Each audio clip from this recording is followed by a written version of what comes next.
wacha wakufe. Wacha wakufe. Na si hiyo ni maneno ambayo yanatoka kwa Wakenya. Na si ati Wakenya hawana utu, hapana, Wakenya wamechoka. They are hungry, they are broke, they are angry, they are frustrated by the leadership and men in uniform. Have you observed the rift, the growing rift between the citizens and the men in uniform, the police, between the citizens and the politicians? Umeobserve hiyo kitu? I have seen a video going viral, sijui ni sijaangalia ni askari wa wapi, gari ilipata accident Karol.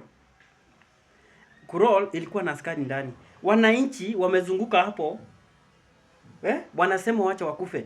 Hawa si binadamu, wacha wakufe. Usiku mkikuja kututesa, wakati mnakuja kututesa hapa. Yaani mwanamke ako kwa hiyo gari, askari analia, anaulizwa unalia nini? Si ukufe. Imagine imefika mahali kama hapo. Politicians, we elect them, they go loot, wanapata kiburi, they don't serve the people. Wanakuja kututukana, most of them wanaua watu, they hire goons, they do everything. That is the finance bill wanapitisha, they don't care about you. Mumeona mahali tunaelekea? That is not the Kenya we need. Police, the extrajudicial killings, kupiga risasi kila saa. You can have the weapons, you can have the weapons, but remember Kenyans ndio wako na power. Politicians, you can have the power, you can have the money, lakini Kenyans have the final say.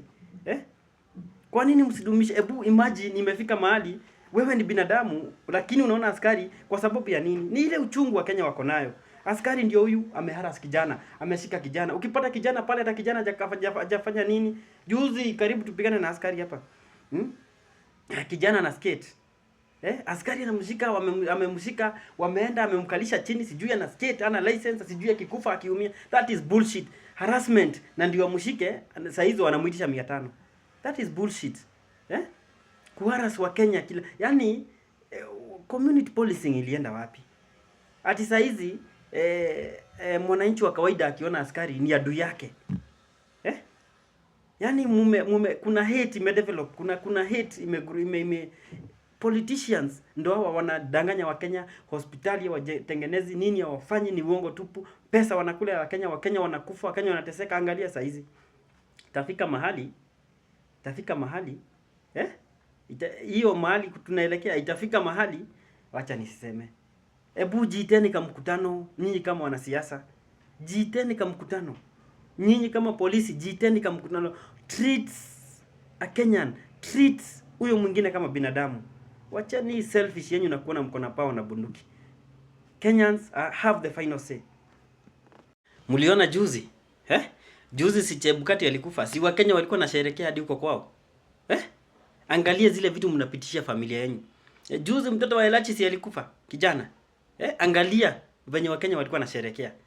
Juzi tu hata ijamaliza 3 days CMP wa Kasipul amekufa. Angalia Wakenya venye wanasherekea. Yaani Wakenya hadi wanasema hawa wabunge wakuwa kikufa mmoja kila mwezi. Tumalize shida ya Kenya. Imagine imefika hapo. You people need to change. You need to change. Haya.